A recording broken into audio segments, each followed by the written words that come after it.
at the end of the day, for you to be able to say that so haphazardly, you don't respect women, sir. Because that should have never come. No, Rodney, it should have never come out of your mouth. That's why you're going to get the fumble of the month. And it's just the 6th.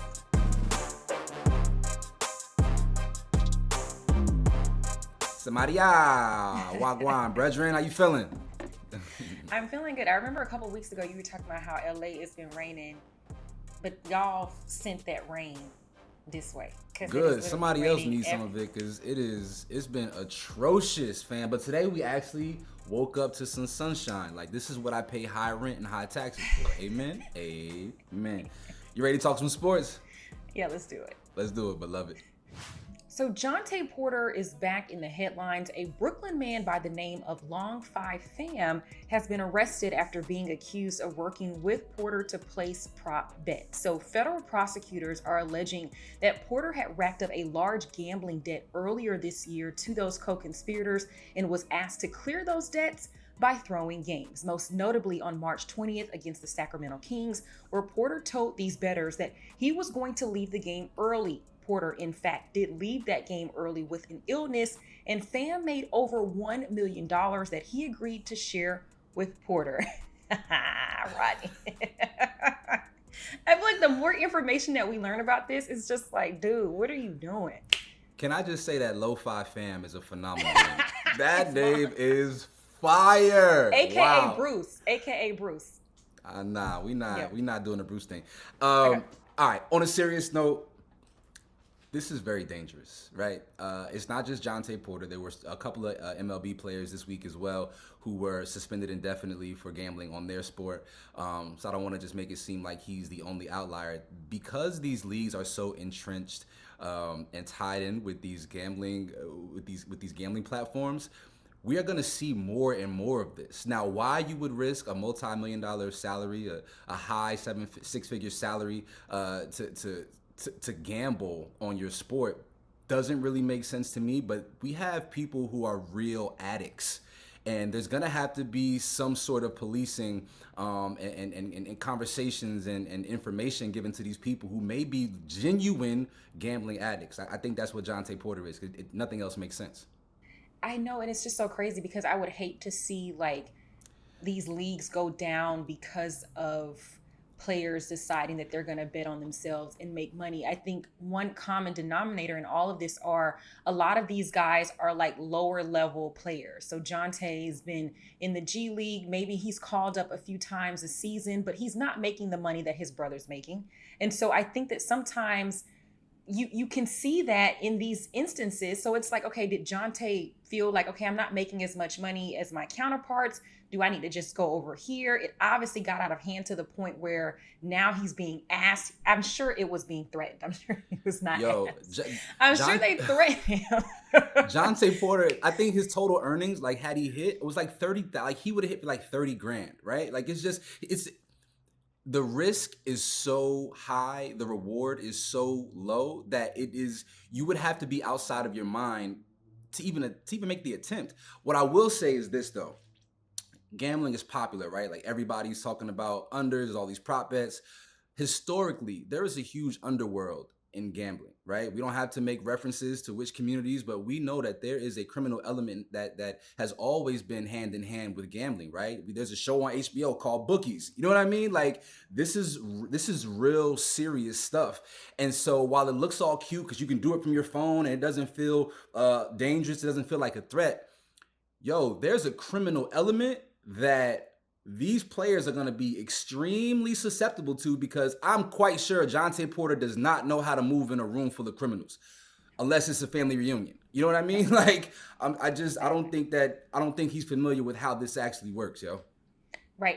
But it's funny is because he was really laughing about it. Like it came out that he tweeted some of his texted his group chat and said, I might get hit with a RICO. So yo, I meant to say, fam, so now you have implicated your group chat. Like, this is a federal investigation, fam. You are acknowledging that you have co-conspirators. The feds don't even have to work hard to prove their case because you got it. You are so tied to your phone. You've been so nurtured and brought up with your technology. You think this is your phone. You think there's nothing that can happen with your phone. That's how I know he's an idiot and does not need to be engaging in criminal elements. It's just, it doesn't make sense, fam. It doesn't make sense. And speaking of Fam was the one who got arrested. And according to police, they are looking for some more to arrest. So this is not the end of the Jontay Porter investigation, and of course we'll bring you all the latest details once we get them. But yeah, we want to hear from you. How crazy is this Jontay Porter situation, and how big do you think it's going to get, not just in the NBA but across all of the leagues? Gonna be a lot of Porters up in that prison. A lot of Porters up in the Bing, man. Yo, so we have the misfortune of shooting this show on Thursdays, and of course the NBA Finals kicks off when? Thursday. So do not judge us if anything we say looks crazy on Friday morning because we shot it the day before. But Samaria, there are a number of storylines that NBA script makers couldn't even dreamt of coming to fruition with this NBA Finals matchup. So I have a question for you. Which is your favorite storyline, and who do you predict is going to win this series? Yeah, I have the Boston Celtics. I know you hate Boston, but I have the Celtics winning the whole thing. The way that they've dominated not just the regular season, but the postseason, I think that it's going to go down to 7 games, but I think Boston's going to come out on top. But I do not want anyone to count out Luka and Kyrie, specifically Kyrie Irving. I mean, who would have thought that the way that Kyrie would win his next championship would be to have to go through Boston, through TD Garden. They're going to boo and do everything. But the difference is Kyrie is at a space mentally, physically, that we've never seen in Kyrie before. And I think that he's going to be able to challenge that and overcome it. So listen, if I'm Boston fans, I'm not going to stir up this. Like, just be quiet. What? Don't say anything. Yeah. Don't say anything to Kyrie, because he's going to channel that in ways that we've never seen before. My boy going to come in there with the sage. He going to smudge the building. He going to have his air moccasins on. My boy is going to be ready. Shout out to Kyrie Irving, Jersey's finest. All right, so you took my guy. That was my favorite storyline. Also, by the way, you said the Boston Celtics have dominated the playoffs. They haven't played anybody at full strength. But they still have beat them bad. It wasn't like...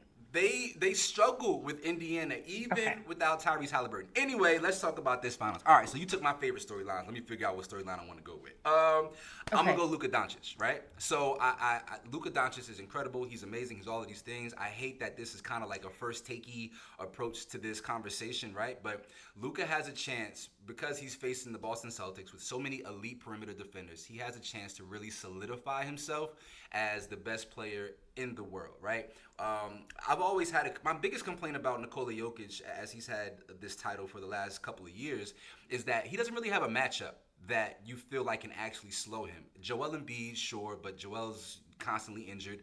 Rudy Gobert is ass. And so he's always able to dominate his matchups. Luka Dončić has to go through Drew Holiday, Jaylen Brown, Jason Tatum, and Derek White, 4 all-world defensive players. If he is able to solve this Boston Celtics defense, I don't see a scenario in which you would look at Luka and say that's not the best player in all of the world. I can't foresee a situation like that. Yeah, and I think that if Kyrie can get a win too, that will definitely level him up to a place that he hasn't been. So I think it'll be great. Also, you got to think about Porzingis.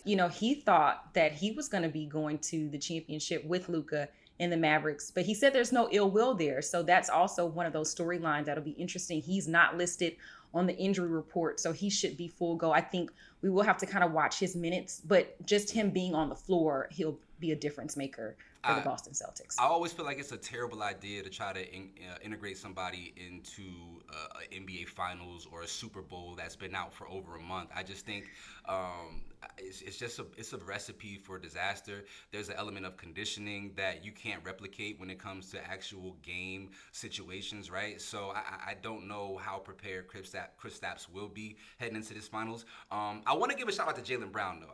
We talk about Luka. We do, of course, everyone acknowledges Jason Tatum, but Jaylen Brown is phenomenal. I said coming out of the draft that he was going to be like the Eastern Conference Kawhi Leonard, and he is proving me right. His numbers across the board are better than Kyrie Irving's. I'm just a huge fan of Jaylen Brown on the court as well as off the court. Just a brilliant brilliant brother who seems to kind of always be overlooked. He should have been all NBA, and so I just want to acknowledge the fact that he is someone we're going to have to keep a close eye on, because I can see a scenario in which he ends up being the finals MVP. I like that. We talk about hometown kids. He's definitely from my hometown. Fun fact, my dad actually coached him in AAU basketball. So Dang, so why you ain't got no jump shot? let's That's go. crazy. Wow. Anyway, man, let us know your thoughts. Who do you feel like is going to win the 2024 NBA Finals? And what's your favorite storyline? Let us know in the comments section.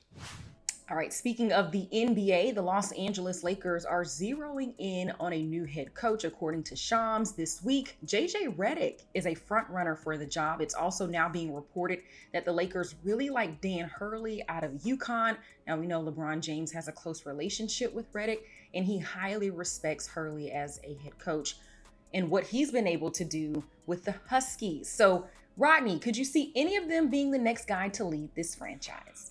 Are we not gonna acknowledge the Shams versus Woj battle for T?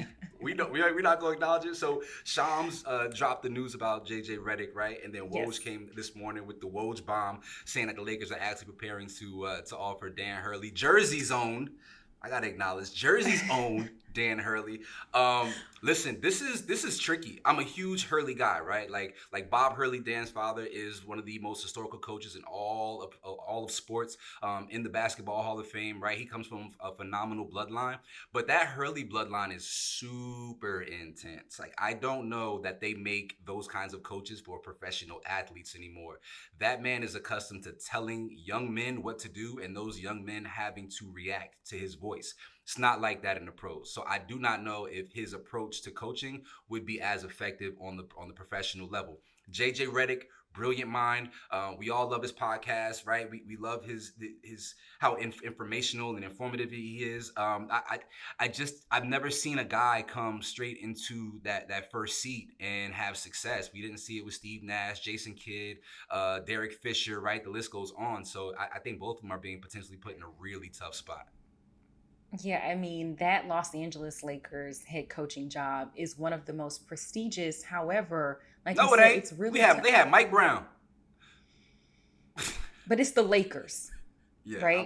It's the Lakers. And so, but it's hard. It's really, really hard because they'll let you go and won't think anything of it. And I like JJ Redick, all of the things that you just said, his intelligence, the way that he can impact a player and just be able to talk to them. Because I think that's always really important when you think about a coach, and a successful coach is not just the X and O's, but you need to be able to talk to the player and get them to buy in. And Dan Hurley has been able to do that in Connecticut. He's built a powerhouse up there, and I don't see him leaving that. We thought that he was going to go to Kentucky when Calipari went to Arkansas. He's not. I don't see him leaving. I think also too, when you go to the NBA, you're not the star. LeBron James is the star. Anthony Davis is the star. In UConn, Dan Hurley is the star. And so I think that he likes that. I don't see Hurley leaving. And if JJ wants to get into coaching, I think this is a good opportunity for him, but it's not going to be easy.